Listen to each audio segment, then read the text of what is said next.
All right. Hey, people, how's it going? Welcome. You are live on Shally's Alley, and it is the first day of August. I can't believe it's, for some of us, kind of the end of the summer because, at least in city where I live, our children are going to start school on Monday. So today is the last day of summer for, for the kids here in this area. I know in other places they start a little bit later, but still, how crazy is that? Summer is over. I can't wait for the heat to just be gone. Of course, that's not going to happen anytime soon. But speaking of heat, we're definitely bringing the heat today. We've got uh, a guest that I have never met before. This was an introduction. So, like a lot of times, I ask folks for recommendations, and so Jeff came highly recommended. And the recommendation that handed this over said, now you got to be careful because he's got two first names, and I'm like, what are you talking about? It's Jeff Mike, and I'm like, do you mean Mike Jeff or Jeff? He's like, no, it's Jeff Mike. So unfortunately, I got it wrong. I put Mike Jeff in the announcement, but his name is Jeff Mike, and he's a really good sport. Very used to actually people getting that wrong.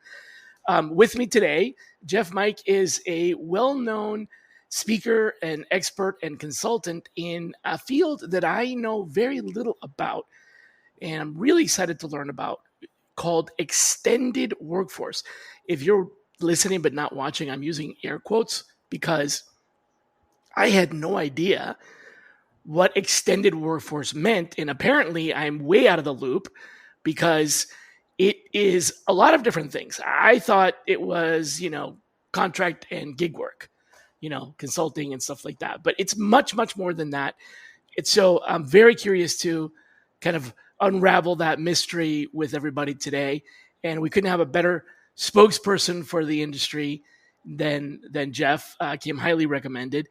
So welcome, Jeff. Say hi to everybody. Thank you, Shelly. Hi, everybody. And just kind of a quick word about the name. Everybody gets 3 mics, and then we have a conversation. So you got 2 left, and then we'll have a conversation. Like no need to have a conversation, Jeff. I got you. Happening forever. So nice to meet you, and super happy to be here. And also to the audience, great to be speaking with you today. It's awesome. Yeah, thanks so much. You've actually done keynotes at various conferences, and you've been in the industry for quite some time, working at different aspects of human capital, from recruiting to straight up HR, retention. You've done development, human resource development, and everything, and even software, right? Human capital management software. And you spent some time, 5 years at Deloitte, as the head of human capital research and insights. That is a big title, leading all of the global HR workforce and workplace technology research for Burson from Josh Burson by Deloitte. Is that right? That's correct. And so if you know how professional services firms work, there's big titles and there's big domains and there's a lot to do. And a lot of it depends on the influence you can have. But yes, I did lead the research team for the Burson offering, and then ultimately the research and sensing offering, which has been folded into something else since then. So I had a great team of researchers, analysts, advisors, and we did a lot of really fun stuff there. Yeah, it sounds like it. And so you developed a deep expertise in the extended workforce. Why don't you just put me out of my misery, man, and explain to me what is. I mean, I've heard the term, but I didn't even really know what it was. What does it really include, extended workforce? And if you can dive into in particular, where do most TA people get it wrong when they try to manage their work through it? So I'll start by saying TA is my first love. When I started in people side of business, I was as a recruiter and absolutely loved it. We love you too. So, I never, throughout my entire HR career, something I always said was, you want to be strategic, you have to understand TA no matter who you're talking to. So I just wanted to start with that. So I don't know if they're getting it wrong. I think they see it. But to go back to your question, the extended workforce is, everyone's probably heard of the contingent workforce. So maybe temps. That was the name that I remember from before. Yeah. So the industry is still called in many ways the contingent workforce. At Deloitte, we tried for a while the alternative workforce, and now something that's taken hold is the extended workforce.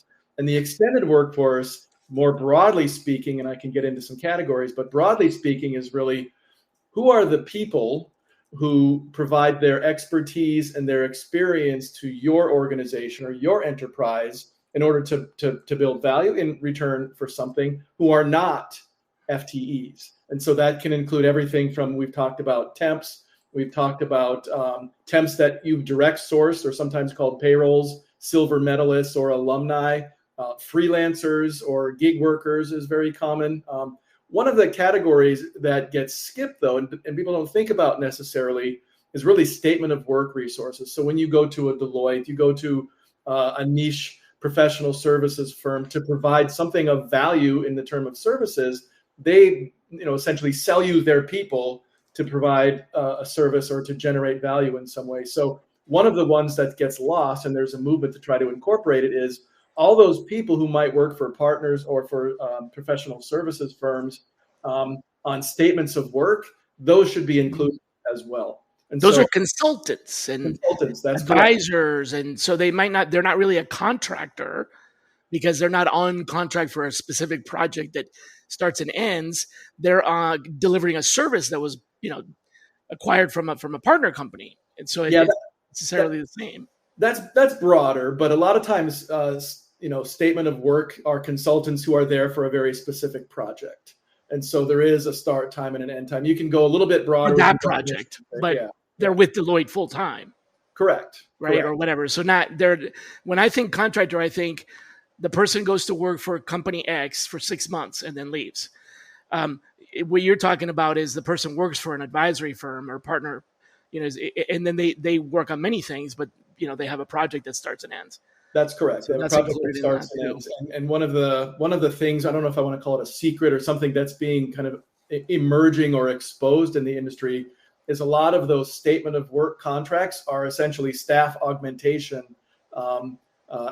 projects or engagements, because the staff aren't available through freelancer, through temps, or through FTE. So they'll go to a firm that's known for a specific level of expertise, and they'll engage them. But at the end of the day, it's really you're buying people from this firm to do work for your organization.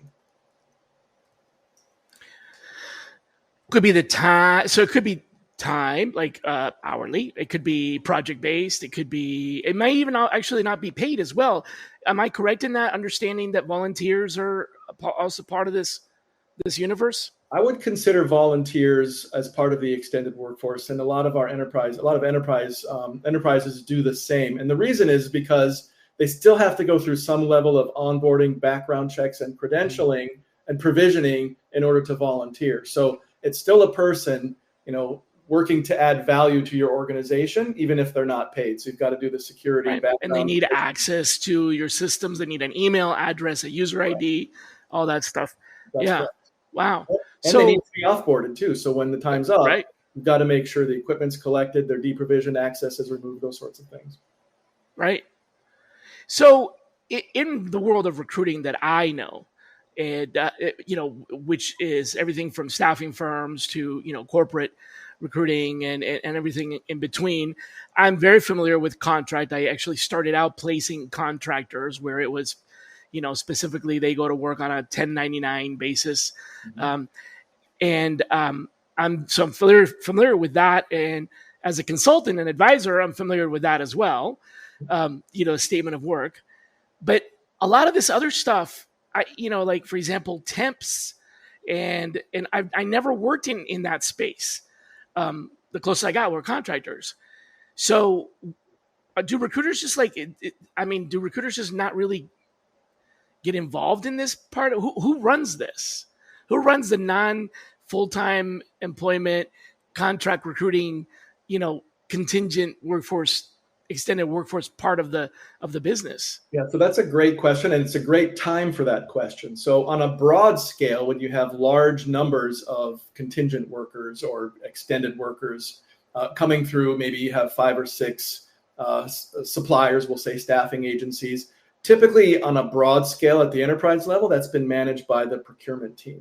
And it's been looked at as, okay, we want to get this staff, we want to get these people on board, and the primary function or the primary purpose of procurement is obviously that compliance element and making sure that the costs are minimized. And so what's been driving the procurement function for the past couple of decades has been removing that, lowering the costs and making it as efficient as possible.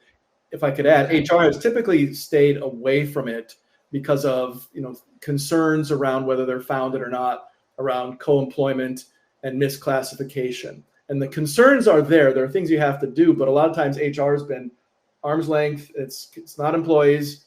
It's not been me. It's not us. That's been changing a lot, quite frankly, over the past couple of years. So now I think something just kind of hit me. I remember working with Beeline and Deal.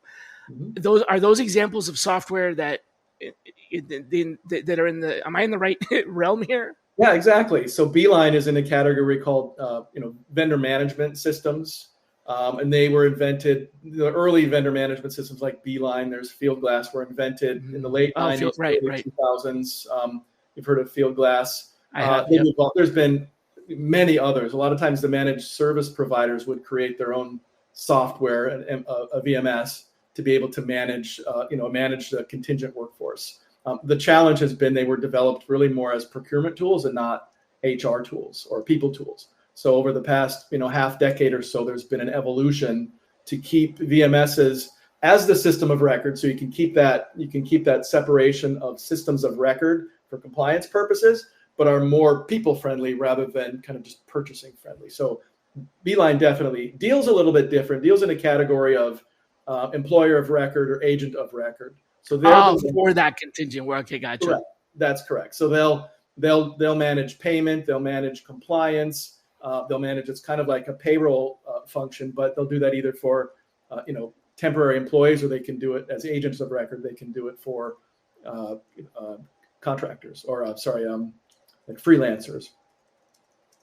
So what do we miss in recruiting? Like, I understand recruiting someone that would come and work on a contract basis. I understand recruiting someone that would come and work full time. I can even understand recruiting volunteers. I actually was a volunteer myself. I was in the Peace Corps. So I get the recruiting process might be a little bit different in different areas, but some of these others, I mean, you don't recruit a statement of work resource. Like you know what I'm saying? So help me with kind of breaking that down. Yeah. So in my experience in talent acquisition and recruiting, it's really been overwhelmingly focused on bringing in the FTE talent. Sometimes there's been relationships, but if a business unit leader says, I need a project team to do this project, typically that would go through the business unit, maybe through procurement, or maybe directly with the supplier. So it hasn't really been in the recruiter's field of vision as much, other than back in the day when I was doing this, we'd have the staffing companies just kind of skirt us in HR and go directly to the hiring manager. So there hasn't been a lot of visibility to it. And what has ended up happening is that mandate has still been focused on FTEs. That has slowly started to change into, as the enterprise wants more, say, flexible and on-demand workforces, that requires you open up your options a little bit more when you're thinking of sourcing. So, okay, instead of thinking I've got a requisition for this particular job role, which, as you probably know, that whole idea is changing a little bit. It's starting to move towards what are the outcomes we're after and what are the best ways to get the outcomes. Sometimes that can be, an FTE, depending on what's happening with the organization. Sometimes it can be, a statement of work provider. Sometimes it can be a freelancer. And in many cases, you might have to go freelance if you want a specific type of talent. And I'm speaking specifically more about like AI talent right now. Is harder to find good experienced people who are willing to go FTE. So you go to freelancers. So it's really about broadening your perspectives, working with the business leader to broaden your perspectives on what's the outcome and then what's the best category to get you to that outcome in terms of speed, quality, and cost. Okay. Welcome to The Human Role, your go-to podcast where HR and payroll collide with innovation. I'm your host, Tiana Neal, and every month I'm diving deep with industry experts and change makers, bringing you real talk insights, practical tips, and fresh takes you won't hear anywhere else. Whether you're a leader, practitioner, or just curious about the latest HR and payroll trends, I've got you covered. Ready to roll with the best? Tune in for fresh perspectives, actionable tips, and the knowledge you need to roll forward with confidence. Subscribe now and let's transform the way you work. Interesting. Really kind of a whole nother world that I really haven't. And I'm trying to transition kind of the topic here into like, what can a recruiter do? And I'm assuming, but here's the question. Sure. Let's say a recruiter wants to future-proof their role. There's a lot of change in the market right now, a lot of, let's just say chaos, if you will. Should recruiters that are interested in kind of long-term future-proofing the role, should they start learning how to source and manage, let's call it non-traditional talent, right? Freelancers, SOWs, temps. Should they learn that, or is that just not going to be in their purview? I think it depends on the organization and potentially the maybe the HR department or the talent acquisition. I'm thinking the career of the individual, right? Like, I'm a recruiter. Maybe I'm going to get laid off and I don't want to fight that. I just want to move on to my next job. But should I be thinking about learning this aspect in order to improve my career outlook? Or is that just too far of a gap to cross? I don't think it's too far of a gap, but I wouldn't say, run out and go learn about the different categories of labor first. What I would say, and what I've always said to the HR people I was working with or advising is you have to really understand what it's like to be a talent partner with the business units or your internal customers. So beyond just recruiting for full-timers. Got it. Understanding what the business needs are and then connecting yourself with all the different options of pursuing that. So yes, you should be looking at, even just asking the question, what would it take to get a freelancer in here? We've had this rec open for 6 months. The business unit leader is, down my throat saying, where is it? I need to do this, or they're going to pay 5 times as much as they need to by going to an SOW. And SOWs have their place. I want to be clear, but being able to bring more options and more resources and more solutions to the table as a TA professional, I would say it's good to start to educate yourself on what's happening in the extended workforce. Yes. So somebody mentioned, don't forget our PEOs. So I wanted to a heads up to that. So what I'm understanding is, okay, you're working on filling, you're a recruiter or you're a recruiting manager, team leader, whatever, and you've got positions that are hard to fill. What you're saying is one of the tools at your disposal that you could be applying is to go back to the hiring manager and say, hey, while we fill this job, which is becoming, obvious that it's difficult to fill and it's going to take time because of the nature of the market, the role, whatever. While we fill this, have we considered a temp, a contractor, a consultant, a statement of work, a gig worker, and introduce that as a possibility to maybe not necessarily replace the headcount role opening, but to, somehow curtail the bleeding of productivity loss. So you're kind of saying, introduce this, know about it, and introduce it in the conversation so that you can help the manager complete their job, even if it's not by filling a requisition. Yes, absolutely. And that's going to require a mindset shift from I'm being measured on the number of requisitions that I filled to the that talent was what I was thinking, and the contribution I made to this, to this outcome through acquiring the right talent. Right. I mean, for sourcing, that would be huge. Imagine if, the recruiters that are like, well, you've got a quota of whatever, 30 hires or whatnot. If they don't fill those jobs because they've found contingent workers or extended workforce, then they're going to be looked at as like, well, you didn't do your job. You didn't fill these jobs, but they did. Yeah. So, a hire, maybe we need to redefine, hiring from a recruiting point of view by saying that filling the rec vis-a-vis a hire may be something that can be done with resources other than full-time direct hires. And That's you're correct. Still doing your job. You're still filling the rec. The requisition, after all, somewhere along the line, I don't know if you feel this way, but somewhere along the way, we kind of in this industry lost track of what a rec is. A requisition is a request for a work process. You can requisition a maintenance person to come and fix your office. You can, requisition is basically you're asking for a service from the enterprise. So we lost track of that. And somehow rec becomes job opening. Like a rec is a job opening, you see what I'm saying? Mm-hmm. So I think we need to kind of separate those two and go back to understanding a rec as it's a work order. We need someone to do this job, however they like, whether they're a gig worker or whatever. Make sense? Yeah, absolutely makes sense. And I might even take it a little further. And this is where the context of the team, and just to go back to a question you said, I'm seeing more and more contingent workforce is being run by TA leaders. And so they're folding in contingent workforce, program directors into their TA teams, to provide some cover, to provide that help in that transition. But absolutely, it's a work order. And if you want to take it even a step further is, by understanding the work order, what is the outcome that we're pursuing here? What is the outcome of this person or this request? And what's the best way to achieve that outcome, through people? And so, yes, it requires a shift in thinking and a better understanding of the business, which I think is going to be required anyway amidst all this chaos that we're experiencing. Yeah, I love chaos, but it's there's good chaos and bad chaos. Before I jump into the whole philosophy, like entropy or whatnot, there's the chaos that keeps business going. There, and you hear it in conversations like fail fast, right? Keep experimenting until you find something that works and you can get an advantage. And then there's the chaos of like complete disorganization where one part doesn't know what the other part is doing. And it seems like not understanding this extended workforce can lead to some of that kind of chaos. I think where you have pulling, someone like, what if there's a statement of work request out there while you're still trying to fill the job, and like you end up putting candidates in, and it turns out, well, no, we already hired an outside firm, and I just feel like that could get messy.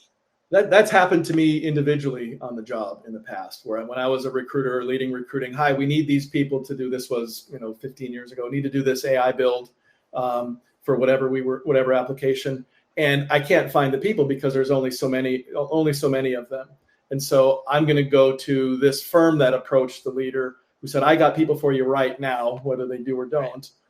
They provide that level of credibility. I'm working on a rec and I find out that the people are already showing up, through relationship with IT. So that can happen. And so being able to bring that option and an understanding of how that works, and then more specifically, how to optimize whatever channel you're using to build that talent or to deliver that talent is going to be a way that you can offer a solution and, again, partner with the business leaders. Right. So recruiting as a solution to deliver on the work, not necessarily just to hire. That's a great way to say it. I haven't heard it that way before, but I think you should patent it because that's a great way to say it. It's really delivering on the work, not filling a rec. Yeah, that's what I'm thinking. I'm listening to this and, I'm analyzing. I like to kind of, make things, kind of package them in a digestible chunk, sure. Just for me to be able to absorb it. But yeah, so let's bring some light to what legal or political landmines can be triggered in this. Like, where are some of the unforeseen, as a recruiter bringing this into the light? What are some of the unforeseen things I might trigger with, I don't know, compliance or that I don't know about, right?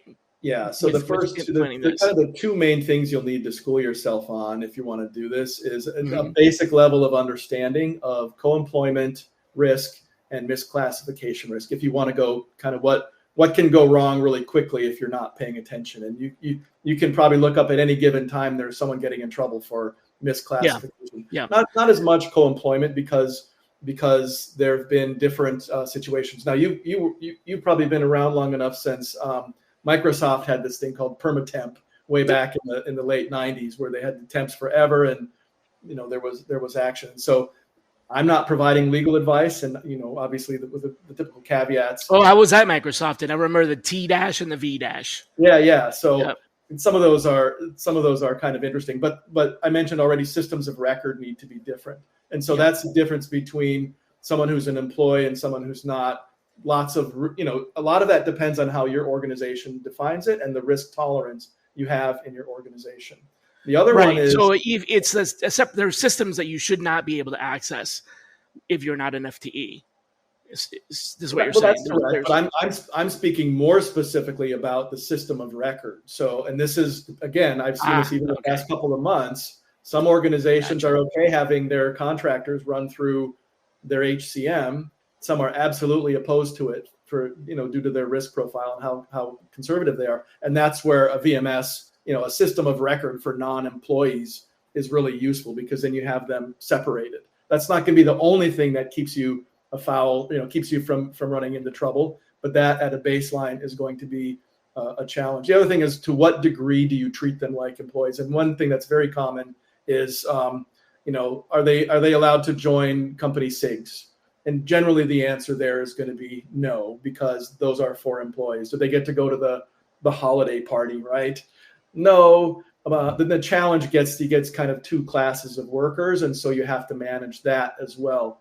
At the end of the day, though, it's, your managers, the way they engage those individuals on a task or on a job, they should be able to, get the work out of these people without having to be experts in co-employment. Right. Co-employment. Right. Break down co-employment real quick for those that don't understand that. It's the risk of, you obviously can explain it better, but there's a risk inherent in being a contractor, subcontractor, that has to do with the employer treating you like an employee, and therefore you are owed, the benefits that would come with that, right? You're owed benefits, you're owed, other, 401k. In Microsoft's case, I think they went after equity after a time. And so essentially are you essentially doing everything that an employee does? And are you doing without everything the benefits the way that an employee does? And this is an important part that a lot of organizations do to manage it. For how long are you doing it? If you have a contract that says this is a 6-month or a 1-year contract, then it's over, then that might, a lot of organizations see that as, okay, that's going to help protect us against co-employment. If it's been 4, 5, 6 years, they've been doing the same work, they're going to the holiday parties, and essentially they can make the case, I am an employee except for except for where my check comes from, then you might have to deal with a little bit of risk there. So be aware of it. Like you're not an attorney, and neither am I, and recruiters aren't going to be attorneys, but just kind of be aware of that. That's out there. You should be aware of it enough to address it if, like you say, a hiring manager, a business unit leader asks you about it, right. And then the advice and guidance should come from the legal team in the organization. Yeah. But it definitely opens. I mean, as recruiters, we need to be aware of a lot of other things that I think sometimes we aren't.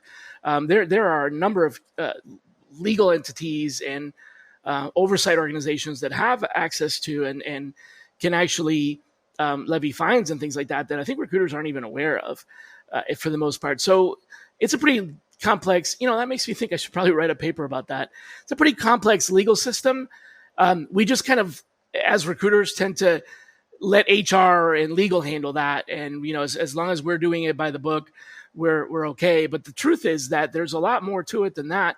And there is some risk and exposure. So it's a good idea to be educated in the plethora of ways you can deliver on the work as opposed to filling a rec, but also be cautious about, not overpromising and say, oh yeah, we can easily, do this, and then step into some kind of political landmine or triggering, an audit or something like that. Right. And the other one I should just say, I feel compelled to say, is misclassification. That's similar to, but different than co-employment. Misclassification is when you hire someone as a contractor, but they're, and this is really related to like payroll taxes and Social Security, but based on IRS rules, they're actually an employee. And so then you can get yourself into trouble, and the gig companies run into this all the time. If you're interested, there's a lot happening in California. Is it a contractor? Is it an employee? And so you have to be careful of making sure that, okay, I'm going to hire someone as a contractor. I'm not getting benefits. I'm not paying Social Security or payroll taxes. That can add up very quickly. You can get a lot of trouble if you're not paying attention there. Again, finance and legal are the ones who are going to provide the guidance and the level of risk. As a recruiter, you just need to be aware of it and be able to answer the questions, based on your employers or whoever's paying you to source their risk profile and their policies. Way back when, even a little bit earlier than I started in the business, which was a long time ago, there was a segment of our business that made money off of representing or acting in agency of, as an agent to the candidate, where your job was to get the candidate a job and you would get paid by the candidate side. So that was kind of early on. It doesn't really happen much anymore, but there's still like agents in Hollywood and stuff like that. Seems to me like that kind of model would lend itself pretty well to, being able to represent someone that could be an FTE or a contractor or an SOW or a gig. It seems like there's a lot more flexibility. Is this just more accepted now? Why is it? What is happening in the world that extended workforce is much more acceptable now? Yeah, I think I would start with maybe the business driver and the CHROs and the business leaders that I've been talking with, and also IT. It's been kind of a combination of two things. One has been, in the past few years, this may change depending on what field you're in, but there's been a shortage of talent. And so, going the FTE route, we're going to have a tough time getting there with the FTE route. The other thing has been the increased volatility, I think, of business cycles. When things go up and down, it's expensive and time consuming to bring people on as employees. And then when business, changes direction, you've got to make a shift. There's a lot of risk associated with, and a lot of work and expense that goes into downsizing your workforce. And so a lot of organizations, especially those in cyclical businesses, pharmaceutical manufacturing, for example, is one of them. They might have huge surges. Do they really need to go out and hire all these people to do their work? Maybe. It depends on what they need to do. But is there an option that might be more flexible? Oil and gas is very similar. The price of oil and gas is very volatile. And so it's tough to ramp up a full-time workforce and then bring it back down as the price changes. So I think those two factors have been driving this, both greater recognition that there's more out there than FTEs or contingent workers or temps, and the risk profile is changing because of that volatility and because of the risk associated with hiring people and then letting them go. Okay, so kind of want to wrap this up a little bit in the whole, bring it back to miscategorization. I can't even say that, miscategorization. So the way I understand it, co-employment is like sharing the parenting, and misclassification is like calling your kid the neighbors so you don't have to pay fees.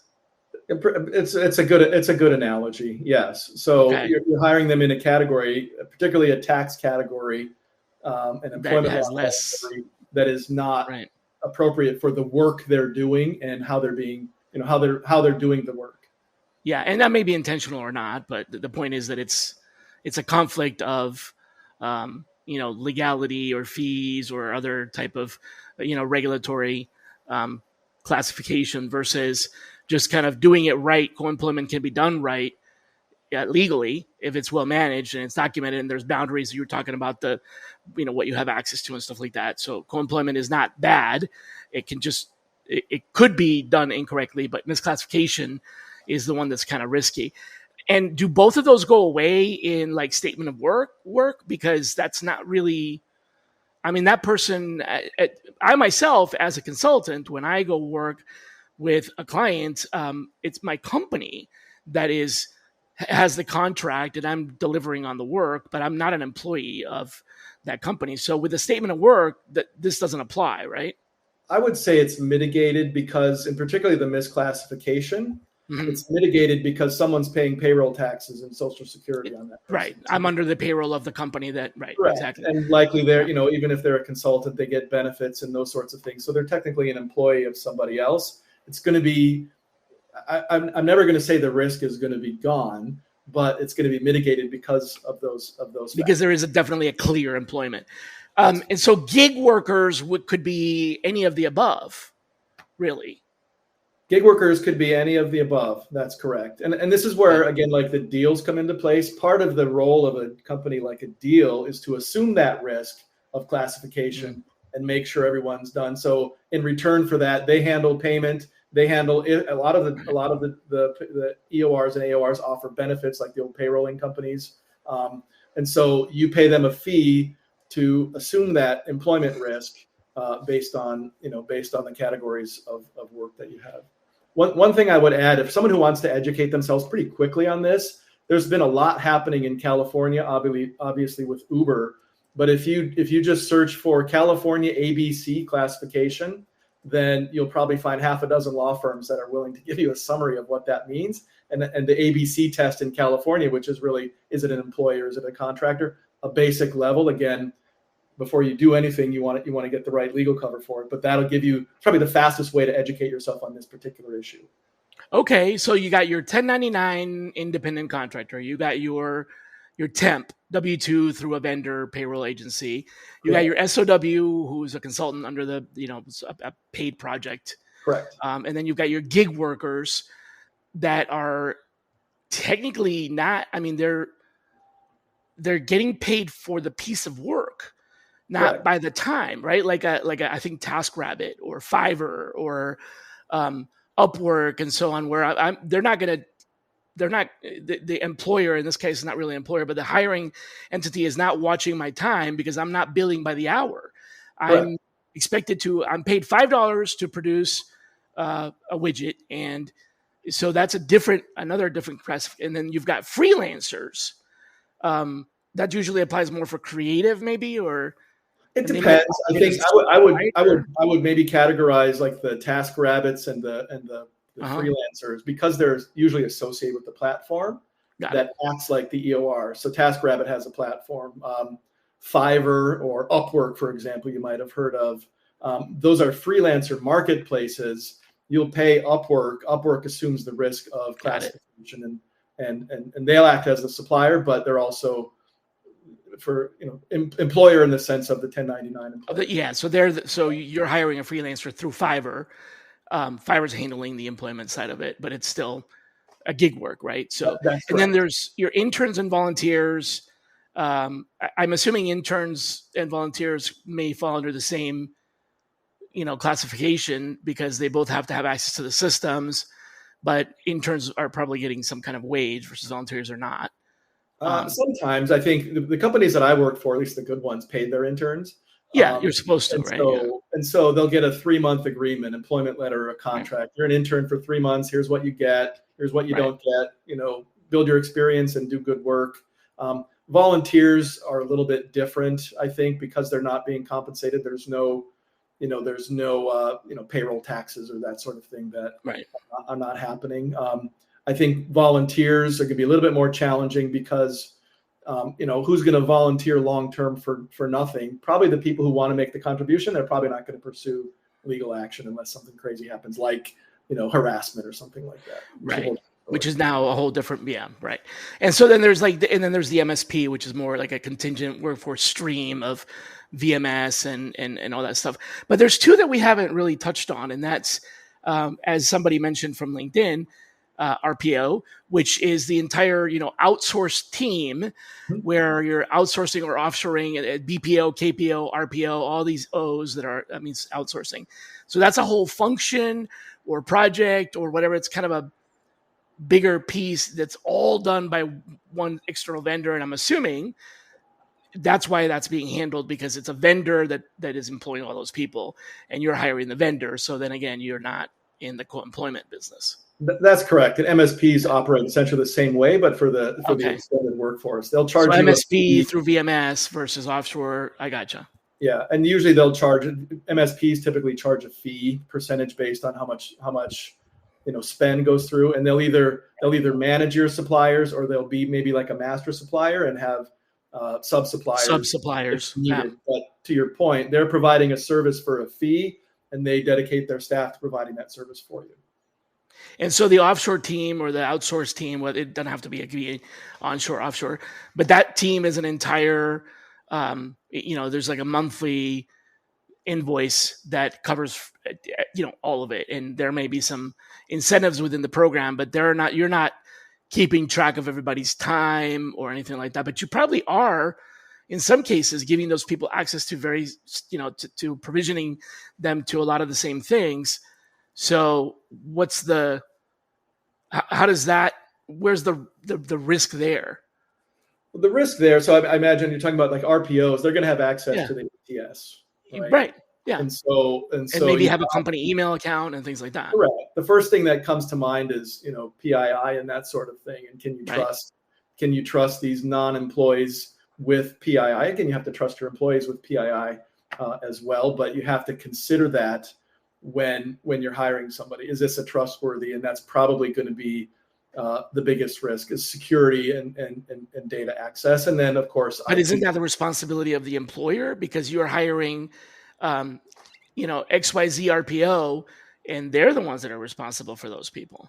That's correct. As the employer, you have to, or as the customer will say for this service, you have to make sure you're comfortable with, providing that information. But typically what I've seen in RFPs, for example, is, show me your security and your training and your accountability for things like PII or for system access, or a lot of times IP agreements are going to be built into the master services agreement.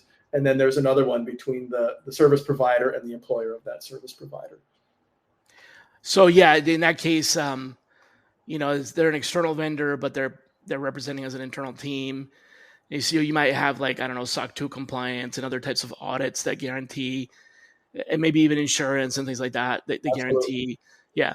So, and then the last group that we haven't talked about yet are PEOs. I only just learned about PEOs 4 or 5 years ago.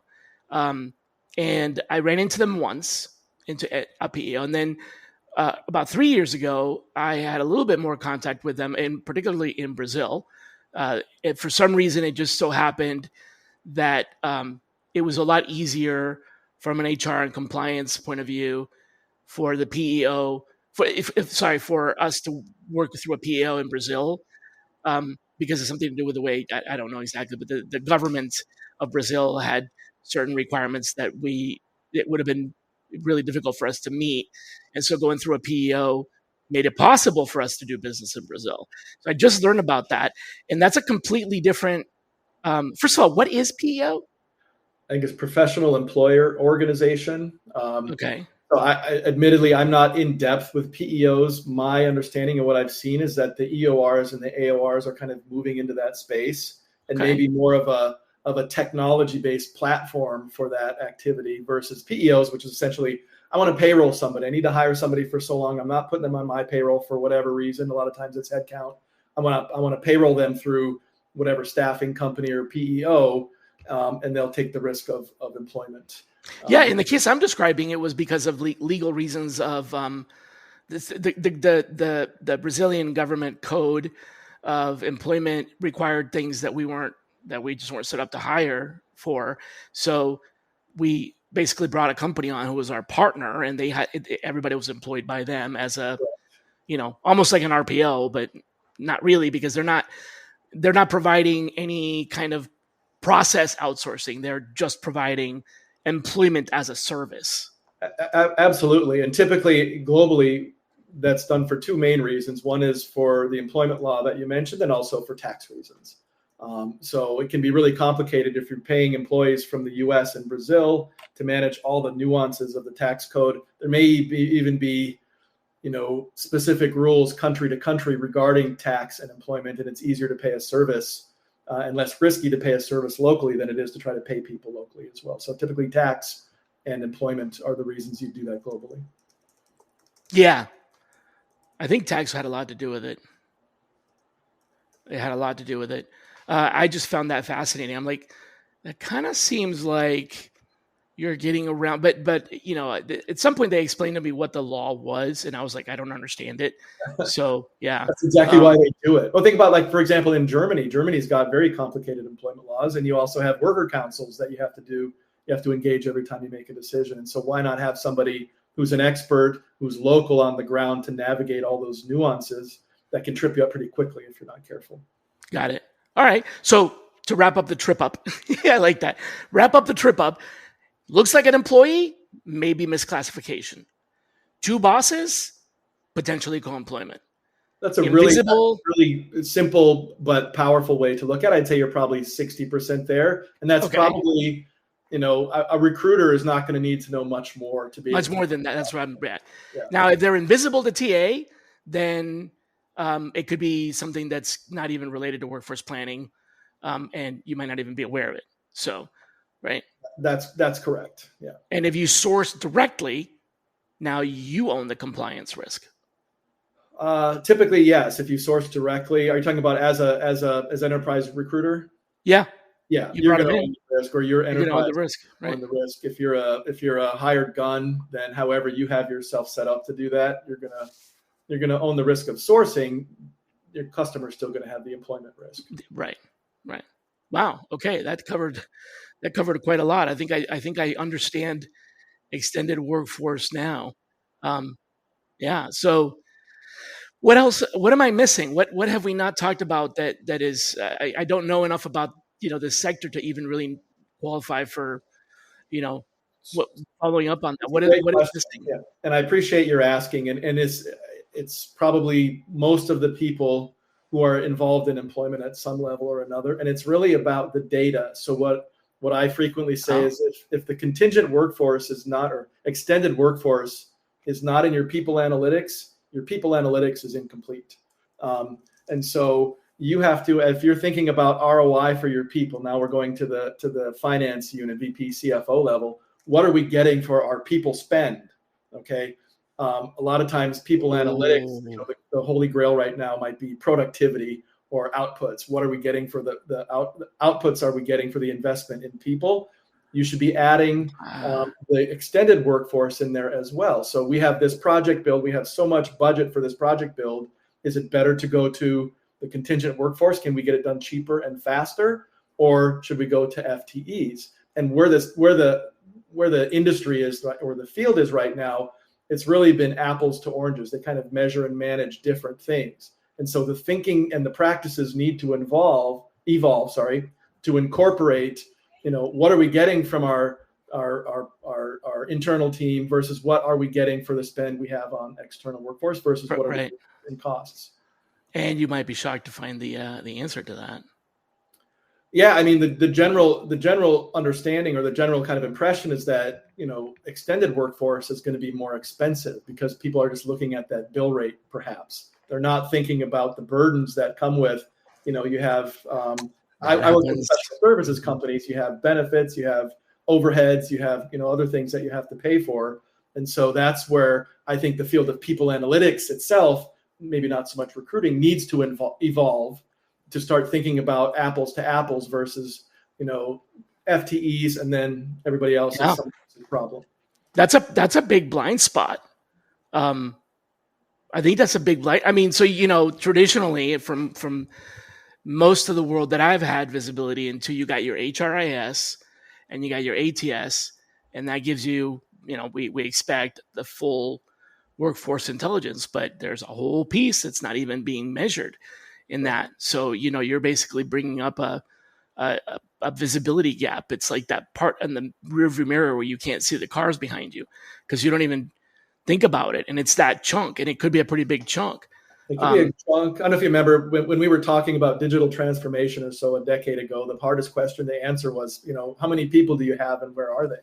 A lot of the HCMs have started to address that problem. But think about when it's managed by spreadsheet and email in the contingent workforce, that problem still remains. And so again, that's one of the value props of a VMS is to get people. Well, first, it has to be user-friendly enough to get people to use it. And secondly, it provides that overall visibility. And then if you have the right platform, you can pull analytics from it right away. Yeah. Funny story, during my time at Fiserv was the first experience I ever had where I ran into the need to have a robotic employee. So in order for me to provision some of the things that I was doing with workforce analytics to provision the data request from a couple of different systems, I basically ended up having to create a identity of a user, just like it would be like Shally the user, Billy the robot, and that user had like access privileges and all that, and that user was a robot. It didn't exist in the physical sense, didn't have any, payroll or tax implications or anything, but it was treated as an employee because it had an employee ID, so that it could be granted access to certain systems that required classification under employee ID. It was fascinating. I'm like, wow, it's literally a virtual employee. Like, not really an employee because you're not paying them, but it's like a virtual. I don't even. That's starting to surface again because of agentic AI. Yeah, exactly. They're looking at what they're calling the digital workforce, which is essentially software agents or combinations of agents to do the work. And obviously those agents need access to systems and security and tracking and logging to make sure who did what. That's correct. And so I don't know if you're familiar, Salesforce has what they're calling Agent Force to deploy and track them. They're starting to get a little bit more into so my background recently has been in public sector. A lot of states and locals are starting to look at deploying agents. Call centers are looking at deploying agents. Workday, interestingly enough, has come out recently with an agent system of record. So you have your HCM, which is a people system of record. Now they're doing an agent system of record that's going to coordinate and track and log and provision and deprovision agents as people get more used to using. I get that, but I mean, it's almost like you need to put them both in the same place because of what you were saying. What if the agent is doing the job and you're tracking productivity of people, but you're not tracking productivity of the agent? You're missing on a giant chunk of productivity. Just thinking out loud here, Absolutely. You have to track outcomes too. Everyone's really excited about what you can automate and shorten the time. What's the impact on the customer? What's the impact on the work? Could be good, could be bad. I think the assumption is that, okay, well, it's going to save us money in the short term. Let's go do it. But really, it needs to be thoughtful. And to your point, you need to be analyzing all of those different areas. So both, contingent workers, full-time workers, and now what are you getting in return for your investment in agents? Yeah. I mean, if you can't measure it, should you even be allowed to hire it? No. Okay. All right. That's a straight answer. Whether the it is a person or whether the it is a software, right. You need the entity. Yeah, you got to be able to. Yeah, creativity. Like there's you've heard the cliche, you can't measure what you can't or you can't manage what you can't measure. Right. But that doesn't mean don't manage it if there's not a measure developed. So what needs to happen is, that's why I said the field of people analytics or work analytics needs to evolve to incorporate new ways of thinking and new paradigms of working. Wow, this is fascinating. It definitely sparked a lot of ideas. I had one last question related to this that I wanted to ask you, and then we probably should get to wrapping up here. But the question is this: why do we treat data about full-time employees like gold in people analytics and extended workers like almost like a rounding error? Hey, this is Brent Skinner, host of Small Talk Window here at the Work Defined Podcasting Network. Have you ever wanted a short podcast to listen to during a coffee break of your workday? You've come to the right place. My guests dispense with the small talk as quickly as possible and settle into a meaningful conversation around the world of work. It's a rounding error until it hits the P&L or until it hits the CFO's desk. But yes. So your question is, in my opinion, and again, remember, I'm a TA person. I've spent most of my career as an HR people. I love HR people. They don't think about it. A lot of times the word has been, if it's not an employee, it's not my problem, or I don't care about it. And so, but after today, it could be, I'm realizing it could be 50% of your company. Absolutely. And so the people analytics function was driven as people analytics started, and for good reason, with the FTE. But I think people analytics has been evolving for 15 years now, and it needs to incorporate and address some of these pretty thorny problems in terms of data normalization. It needs to incorporate other ways of getting work done. If you really want to serve the enterprise completely and as a partner, you've got to expand beyond just FTEs. Yep. Yeah. I mean, like I said, it could be 50% of your population. So, wow, fascinating stuff. I really appreciate you spending some time with us today, and at least from a personal point of view, opening my mind up to a bunch of other things that I didn't even, even consider. So definitely expanding my horizons. So thanks for that. Oh, thank you. I'm happy Sure. to be here, and some great questions that got me thinking as well. Like, maybe I should pursue that a little bit further. Good. I love it. Yeah, that's a win-win for sure. Yes. Hopefully the audience gets some value out of it as well. Maybe some inspiration to look in broaden their perspectives. Maybe. Definitely, I think so. I think they will. So to wrap up, there is one thing that I always ask my guests, and I think it's kind of a trademark of the show. And it kind of puts you a little bit in a spot, but forgive me the I guess taking the liberty. Who should be our next guest? Who do you want to see on the seat? Well, that's a great question, and I appreciate the opportunity to answer that. So I'm going to babble here while I think about it. Yeah. Again, you don't have to give me someone that would accept. I mean, I'll invite them, but you never know. I mean, if you give me Michael Jordan or something, I'm gonna try. But yeah, whoever you think I should invite on the show, go ahead, babble. I think, again, to kind of continue our conversation, it would be really challenging. Bring someone from, a people analytics leader or people analytics thought leader, and maybe continue this discussion as to why it hasn't happened, or maybe to be a little bit more focused, or, make sure you don't, run into a brick wall. Where's the evolution of people analytics when it comes to the recruiting function? So what do we do beyond, time to fill and cost per hire? I know kind of we'll call it the golden fleece has been quality of hire, and that's really super complicated. But as we get more analytics, how can we get more granular and maybe more detailed and nuanced with analytics around recruiting, which then the recruiters in the audience can say, well, here's more value I'm bringing than just filling these number of recs. So that's my first reaction. Okay. So do you know someone that can fit that definition? I'd have to dig around. I don't know if anyone I don't have anyone who'd say yes to answering those questions right now. It doesn't matter if they do. They might be a great guest on the show anyway. I probably know a dozen really great people analytics leaders who've been doing it for a long time that I can. If you want me to name some names right now, I can do it. Drop a name. I'll reach out. So there's someone named Madhura Chakrabarti. She is in the UK. Right now, I can give you her contact information. Andrea Derler is with Visier, who Visier is a people analytics provider. She's in the middle of everything, so she would be really good. So those are the first two that I would suggest. And I've worked with them both, so I'm a little bit partial to their capabilities, which are both very excellent. good. That's great. No, I'll reach out. But if you think of any others, I always looking to add to the conversation. And I like the angle of looking at the people analytics side of it, because that workforce analytics and people analytics is something that I've been working on in the last few years. So, well, thanks a lot for being on the show. Once again, especially last minute, for those of you that don't know what's going on, we had someone that had an unfortunate cancellation, and Wednesday I reached out to Jeff, and he said that he would be able to do it, or was it Wednesday? Or I think it might have even been yesterday. Yeah, and he was like, "Yeah, I can do it," and I was like, "Wow, awesome!" So, folks, you got his contact information. Thanks so much for tuning in. Next week we have Julia Arpag coming on board, and she'll be our next guest, and she has some exceptional, just stellar wins in the contingent workforce, staffing side of the world. So I'd encourage you to come back if you're at all interested in that side of things. Definitely an expert in the field. So that'll be our next guest. Until then, please be kind to yourselves. Take care, everybody. Bye-bye.